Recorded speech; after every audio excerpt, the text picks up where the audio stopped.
Продолжит наш эфир брифинг по эпидобстановке. Узнаем актуальную информацию по количеству новых выявленных случаев COVID-19 в регионе, а также принимаемых мерах по борьбе с инфекцией. Предлагаем послушать. Здравствуйте. Об эпидситуации на сегодняшний день, пожалуйста. Добрый день, уважаемые жители Республики Саха-Якутия. Текущая санитарная эпидемиологическая обстановка в республике, по данным Управления Роспотребнадзора, остается напряженной. За последние сутки зафиксировано 105 новых случаев коронавирусной инфекции. При этом в городе Якутске зафиксировано 64 новых случая. Снижается количество заболевших в Мегино-Кангаласском улусе. Тем не менее, непосредственно достаточно низкими темпами там сегодня проходит вакцинация. Достаточное количество вакцины есть в Мегино-Кангаласском улусе. Я призываю граждан прийти в пункты вакцинации. Осложненная ситуация на настоящий момент является в Вилюйском улусе, Алданском улусе, где зарегистрировано 5,4 случая соответственно. В связи с чем, соответственно, сегодня необходимо обратить внимание на то, что ухудшение ситуации в этих улусах, оно связано не только с очагами в одном населенном пункте, оно связано с группами заболеваний в разных населенных пунктах. 4 случая зарегистрировано в Оленёкском, Амгинском и Сунтарском улусах, и по 3 случая зарегистрировано в Намском улусе. В Жиганском, Кобяйском, Чурапчинском по 2 случая, в Алданском, Татинском и Хангаласском улусе по 1 случаю. К сожалению, сегодня свободных от коронавирусной инфекции у нас остается всего 9 улусов. За сутки проведено 552 исследования. Всего обработано в республике за период пандемии 1 102 936 тестов на новую коронавирусную инфекцию. Уважаемые жители Республики Саха-Якутия, мы обращали не раз ваше внимание на то, что достаточно тяжело переносят коронавирусную инфекцию беременные женщины и кормящие матери. В связи с чем сегодня призываем семьи беременных и, соответственно, тех, кто их окружает во время беременности, и затем в последующем при воспитании ребенка, перейти на нас на медицинские пункты для того, чтобы провакцинироваться и снизить риск заболеваемости наших будущих мам и молодых мам. На 25 мая 2021 года в республику поступило уже 196 084 дозы вакцины. Сегодня поступает дополнительная партия 5000 доз. И завтра ожидаем еще порядка 3000 доз. То есть до вакцины на территории республики достаточно. На настоящий момент развернуто достаточное количество пунктов вакцинации во всех поликлиниках. До конца недели во всех улусах республики будет обеспечена вакцина в связи после ее маркировки и доставки. И, соответственно, необходимо обратить внимание, что у нас первую дозу вакцины на территории республики получили 146 179 человек. Вторую вакцину уже получили 104 790 человек. Таким образом, на территории республики использовано 74,6% от поступившей вакцины. Соответственно, в настоящий момент все учреждения здравоохранения разными формами работают для того, чтобы непосредственно осуществлять вакцинирование населения, которое может выступить санитарным щитом для дальнейшего непроникновения и остановки вируса на территории нашей республики. Уважаемые жители Республики Саха-Якутия, количество тяжелых случаев, так же как и количество летальных случаев, несмотря на то, что наши врачи делают все возможное и невозможное, у нас, тем не менее, фиксируется практически каждый день. И в связи с этим еще раз обращаю ваше внимание на необходимость вакцинирования как таковую и на необходимость соблюдения санитарно-эпидемиологических норм на территории нашей республики в целях того, чтобы разрешить данную проблему с коронавирусной инфекцией. Спасибо. Это был брифинг оперативного штаба, а мы идем далее.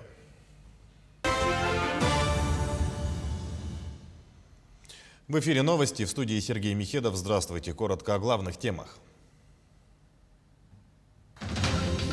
Растет число лесных пожаров в Якутии. По данным авиалесоохраны зафиксировано 15 очагов. Насколько далеко огонь от населенных пунктов?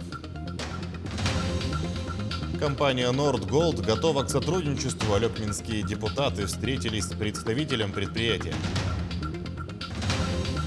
Красная дорожка, звезды российского шоу-бизнеса, известные кинокритики. В Москве прошла грандиозная премьера якутского фильма «Ичи».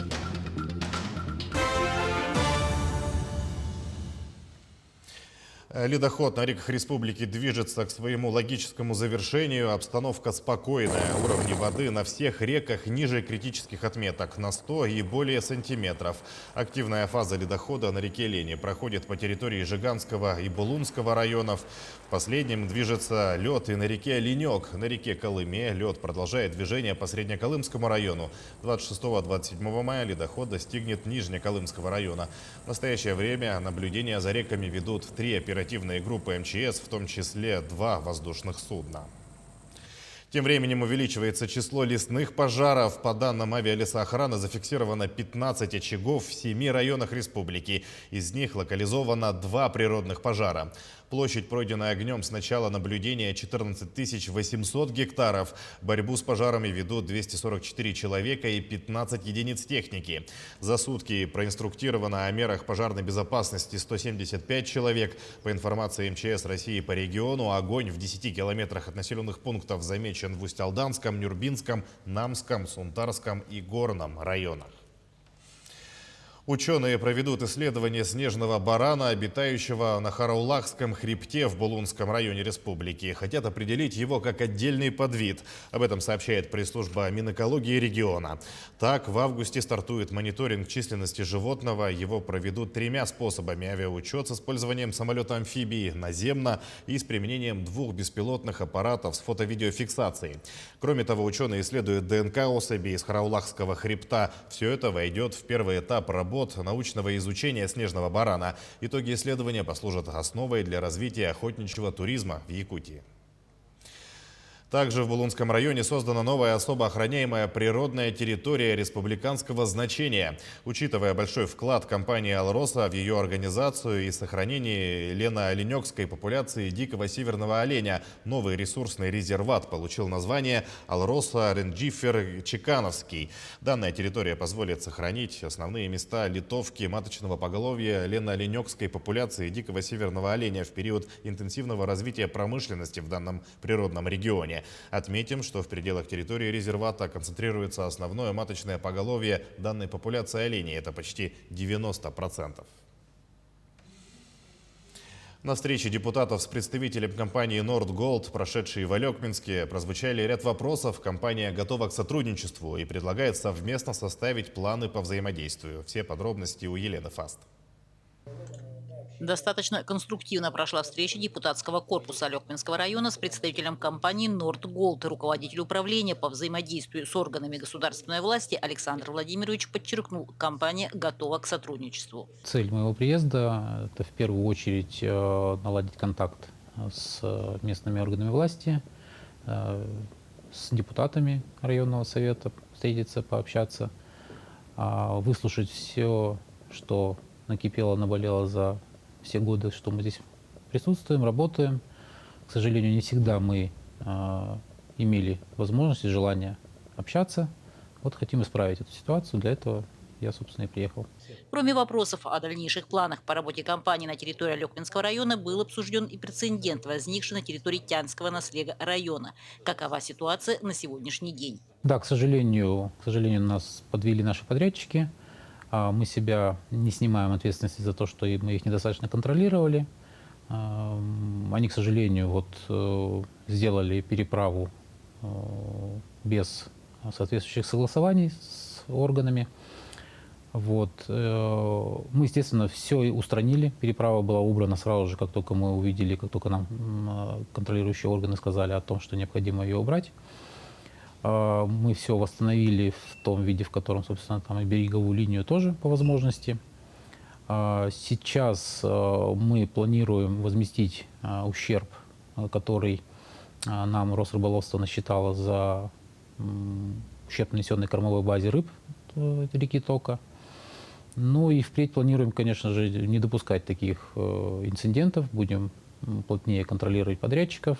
Есть готовность взаимодействия по ряду вопросов. На данный момент компания выступит в качестве спонсора по финансированию одного из проектов. Елена Фаст, Максим Копылов, Алекминск.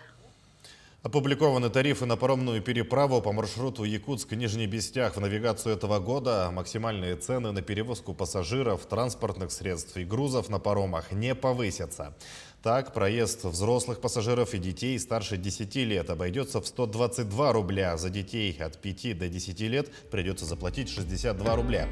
Перевозка грузового автомобиля стоит от 405 до 1660 рублей в зависимости от грузоподъемности. Переправить легковушку в зависимости от условного веса будет стоить от 340 до 1275 рублей. Отметим, что это предельно максимальные цены на перевозки. В случае завышения утвержденных тарифов Госкомцен Якутии просит сохранять платежную квитанцию и сообщать в ведомство. На строительство туристических домов в Якутии предприниматели смогут получить субсидии до 1 миллиона рублей. Как пояснила министр предпринимательства региона Ирина Высоких, эта мера поддержки новая. В этом году министерство будет субсидировать строительство туристических домиков до 1 миллиона рублей с 30% софинансированием. То есть бизнес может получить практически до 700 тысяч рублей в виде субсидии. Кроме этого, в этом году предприниматели из районов снова смогут воспользоваться субсидиями для разработки проектно-сметной документации туристических проектов. В Москве прошла грандиозная премьера якутского фильма «Ичи. Красная дорожка». Звезды российского шоу-бизнеса, известные кинокритики. Столичный бомонд пришел посмотреть на новую картину. На светском мероприятии побывал и наш московский СОБКОР Максим Кардозу. Такого ажиотажа вокруг якутского фильма в столице, наверное, еще не было. Фотографы на красной дорожке не успевали переключаться с одного звездного гостя на другого. Когда узнали, что будет ИЧИ, все начали звонить, звезды звонят, начиная от Бузовой, заканчивая Водонаевой. Говорят, это же интересное кино? Я говорю, страшное. Я говорю, люблю страшные фильмы. И это первый отечественный, наверное, настоящий отечественный крутой хоррор. Нам хочется эмоций, наверное, мы получим эмоции. И сегодня очень много известных людей, блогеров, человек 100 блогеров, общий охват людей, которые сегодня придут и посмотрят фильм с подписками там, по 1 миллиону человек, по 2. Где-то 12 миллионов человек увидят в сторис кусочки ИЧИ. Круто? Фильм рассказывает о молодой семье, которая сталкивается с силами потустороннего мира. Работа над картиной шла больше 2 лет, и вот, наконец, она выходит на большие экраны. Действительно, очень волнительно для меня, потому что это все-таки отдаем на суд не якутского зрителя в первую очередь. Первая премьера, точнее. Это ответственность очень большая. Вот как воспримут жанровое якутское кино, тем более хоррор мистический, московская публика. Она у нас здесь собралась очень такая взыскательная.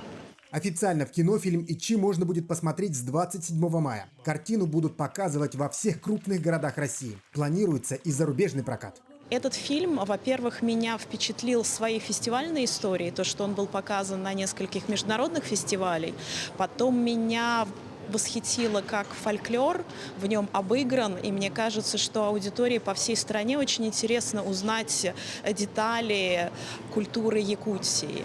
И мне очень хочется верить, что аудитория будет его активно смотреть во всех городах, не только в Якутии, и мы сможем привлечь широкую аудиторию в кинотеатры. Сейчас идут переговоры, наши дистрибьюторы готовятся к Каннскому кинорынку.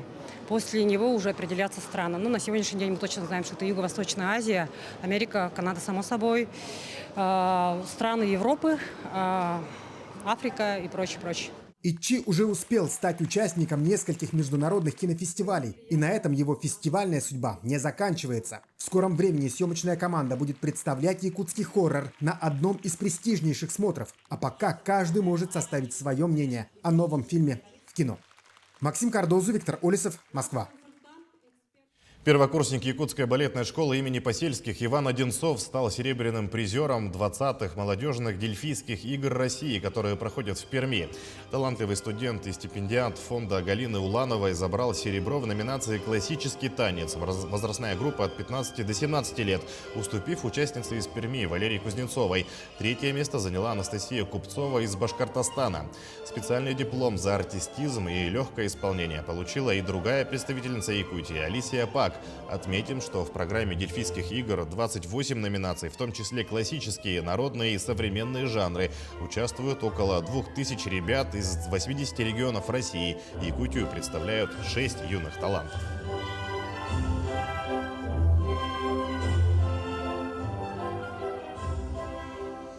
К этому часу у меня все. Оставайтесь с нами.